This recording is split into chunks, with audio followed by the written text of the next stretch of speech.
ассалому алайкум шунавандаҳои арҷманд.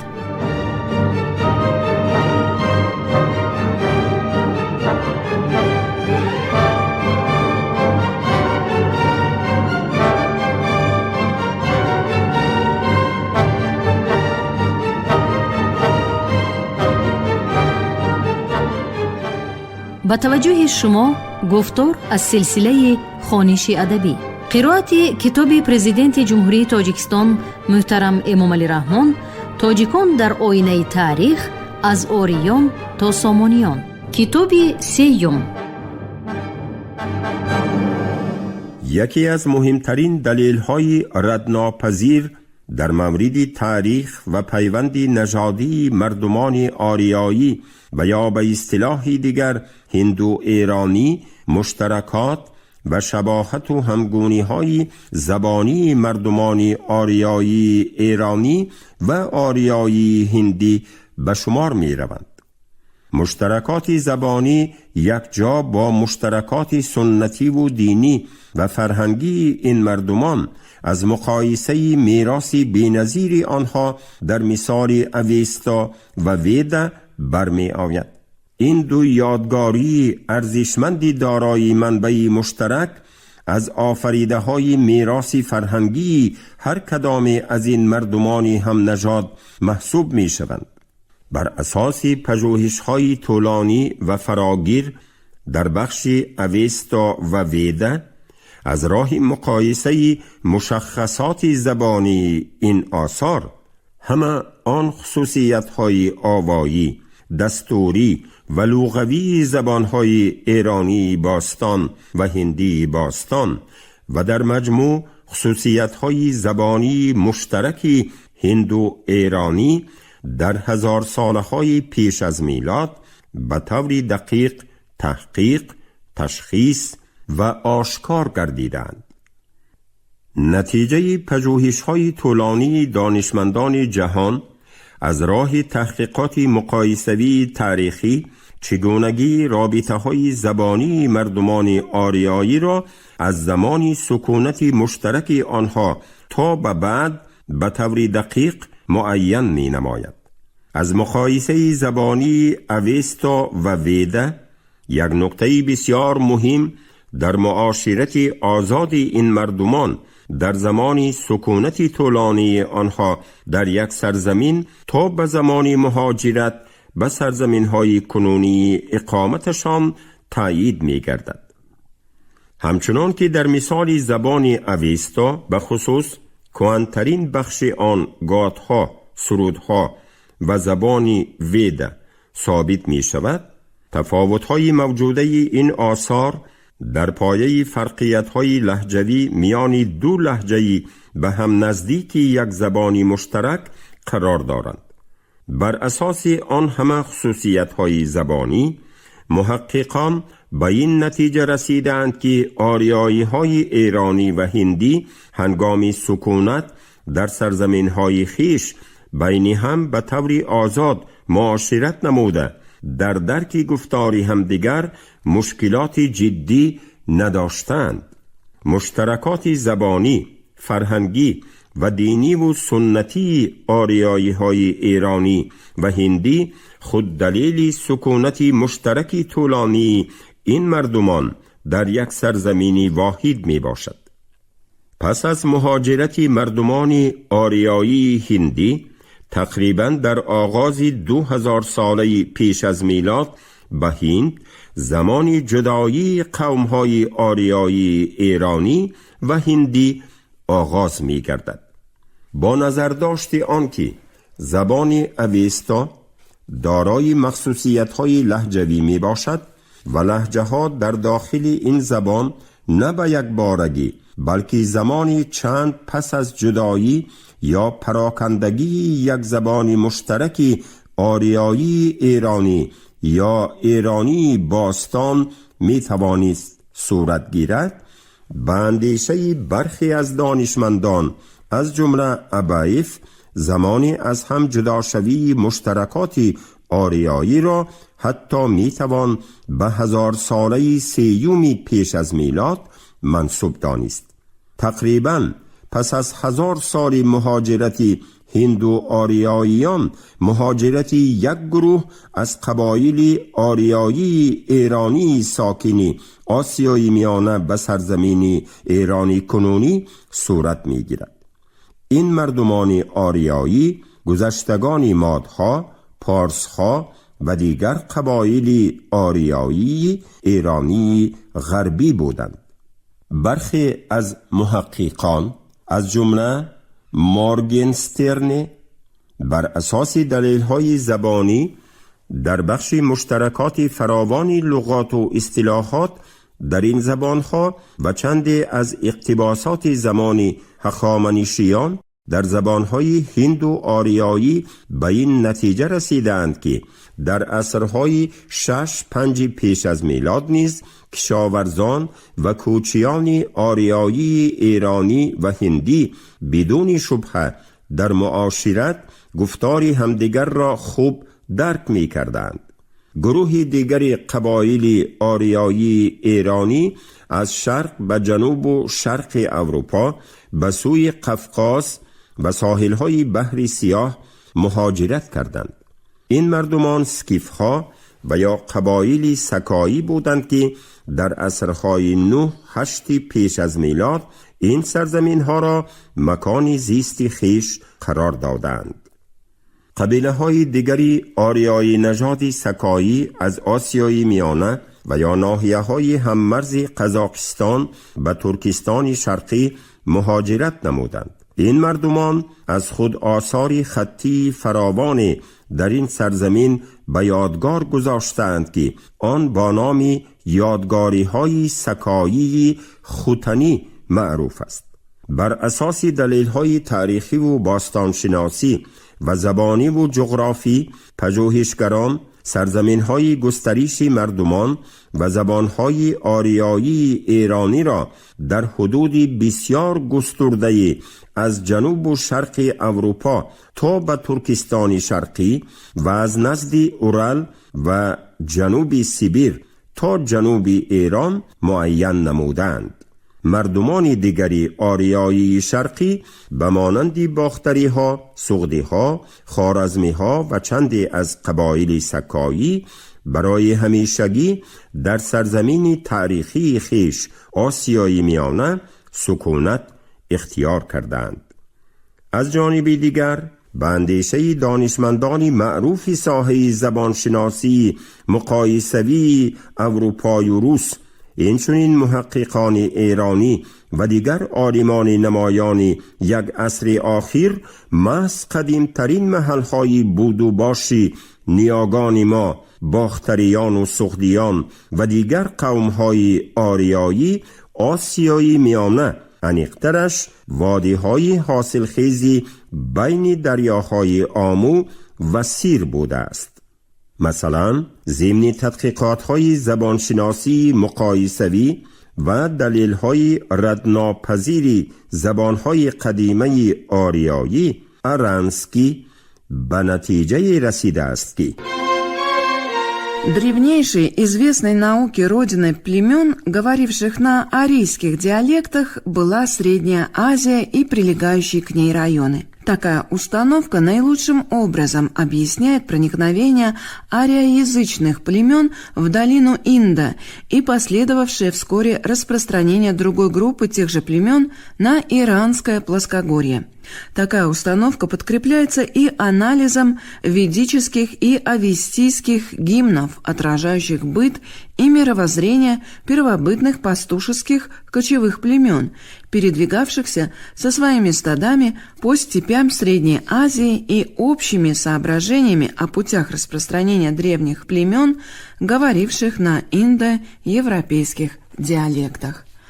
Считают, что в конце 3-го, начало 2-го тысячелетия до нашей эры часть ариоязычных кочевых племен начала откочевывать из пределов Средней Азии, проникая постепенно через территорию современного Афганистана в Пенджаб и верхнюю часть долины Ганга.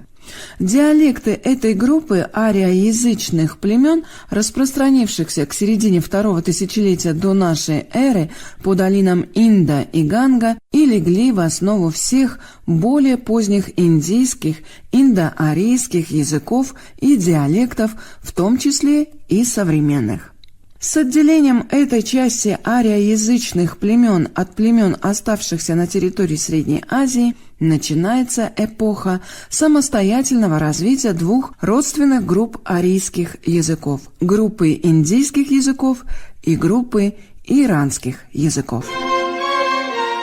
این عقیده را یکی از محققان ورزیده بخش آریاشناسی گرانتوفسکی که از پژوهش زبانهای قدیمه اوستایی و سانسکریت آگاه است روشن‌تر افاده نموده اندیشه های خود را نسبت پیدایش و تشکل اقوام آریایی چنین ابراز می دارد. یک سلسله قبیله های ایرانی زبان، مادها، پارسها در ایران، سکیفها، سرمدها و دیگر خلقیت های باستانی آسیای میانه خود را آریایی می نامیدند. همچنین قبیله هایی که در نیمه دوم هزار ساله دوم پیش از میلاد در هند پهن گردیدند و در علم با نام هندو آریایی معمولند، آریایی نامیده می شدند. زبانهای قدیم ایرانی و هندو آریایی با هم بسیار نزدیک بوده، گویندگان آنها طوری که میراث قدیمه هندوها ریگویدا و ایرانیان اوستا شهادت می دهد، در خواجگی، روزگار، ساحه اجتماعی، فرهنگ و دین بسیار عامل‌های مشترک داشتند. این عامل‌های مشترک نقش عمومی میراث دوران یگانگی قومی هندو آریایی و ایرانی آریایی می باشند. زبانهای آریایی شاخه شرقی خانواده زبانهای هندو اروپایی را تشکیل می دهد. غیر از هندو آریایی ها، آریایی نامیدن دیگر گروه های هندو اروپایی از آن جمله گرمنی ها زمینه علمی ندارد. دیرتر این محقق در همقلمی با مؤرخ و هندوشناسی توانا بانگارد لیوین کتابی از کیفیت تا هند را نوشته اندیشه بالایی را چنین تقویت می دهد.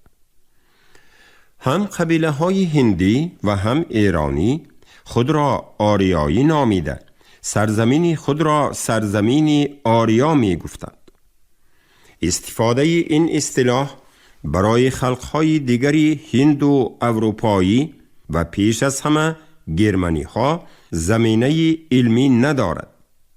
کلمه آریا همچون نام خلق فقط در زبانهای هندو آریایی موجود است. آفرندگان ویداها، داستانهای پهلوانی، مرتبان اوستا، مؤلفان سنگ نوشته های پارسی باستان خود را چنین نام می بردند.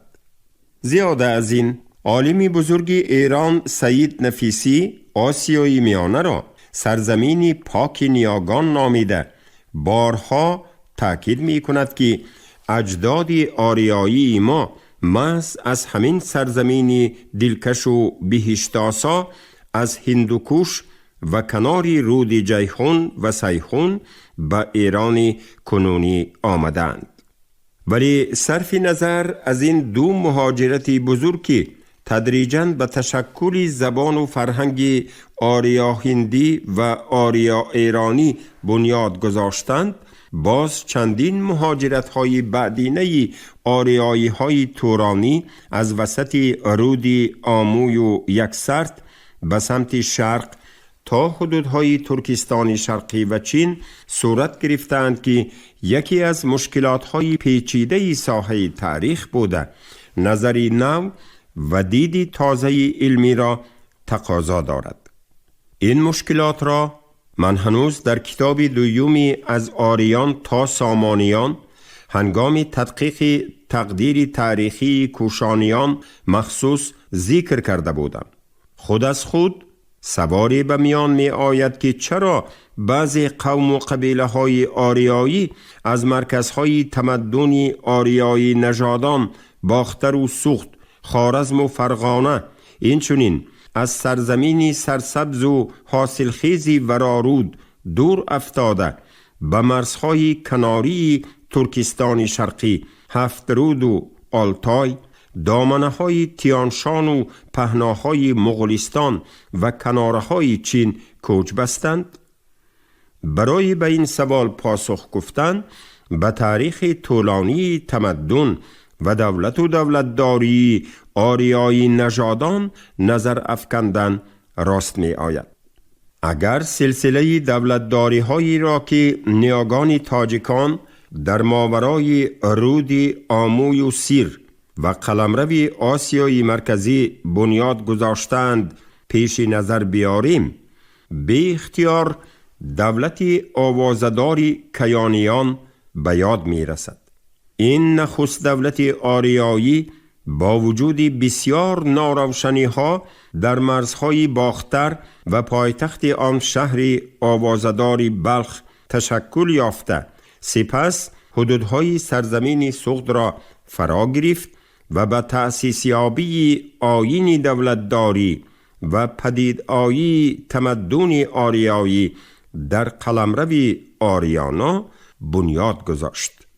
همین طریق در زمینه تشکل و مرکزیت یابی خلقیت‌های آریایی باختری‌ها، سغدی‌ها، مرغیانی‌ها، پارت‌ها که سرآمد و اجداد بیواسطه تاجیکان بودند، در ماورای رود آموی و یکسرد و آسیای میانه ضمن پدیدآیی حوزه‌های آباد و شکوفان، مدنیت مقیمی کشاورزی، شهر و ولایت‌های تاریخی و فرهنگی، نهایت نخستین رکن‌های سازمان جامعوی و اداری سنت دولتداری کیانیان ارزی هستی نمود.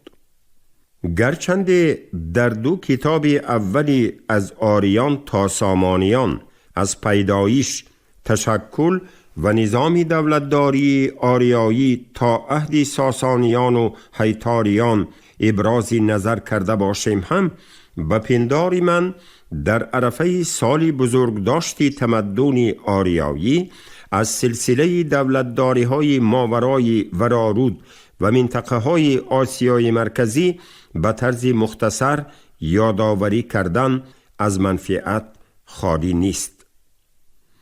موافق اندیشه محققان، نخستین دولتی توانا و پیشرفته قلمرو آریانا در عصرهای 9-6 تا میلاد باختر بود که در پایتخت آن شهر بلخ پادشاهان کیانی تاجگذاری نموده با نام دولت کیانیان به عرصه تاریخ آمدند.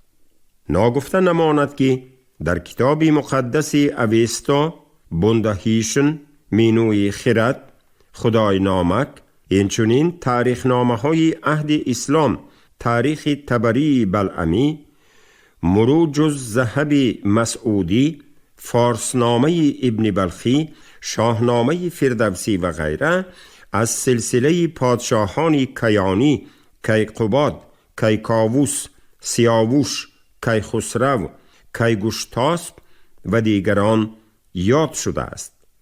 محض در پایان دولتداری کیانیان و سلطنت گوشتاسپ دینی یکتاپرستی زردشتی نفوذ پیدا کرده در دیگر منطقه های ورارود و آسیای مرکزی پهن می گردد.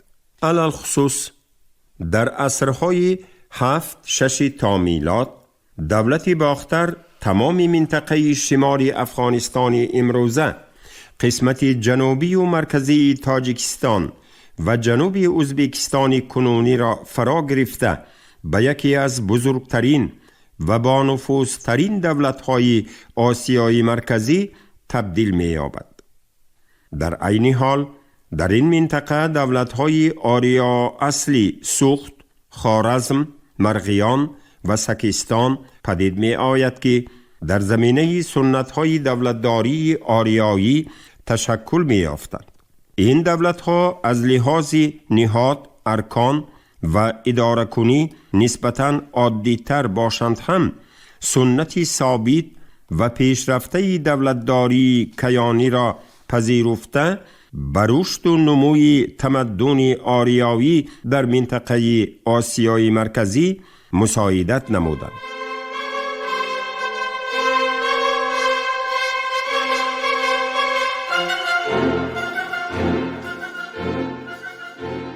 تأسیس یابی و نفوذ روزافزون دولتی توانای باختر و سوخت در منطقه میان رودهای سیراب و فیضبخش آمو و سیر پیشوایان قومهای آریایی صحرانورد و چاروادار قلمرو هفت رود، دشتهای توران و پهناهای کناری ترکستان شرقی را وادار نمود که با سروری ارجاسب پیشوای قبیله خیانیان متحد شوند و مقابل گشتاسپ و دین یکتاپرستی زردشت به مبارزه برخیزند.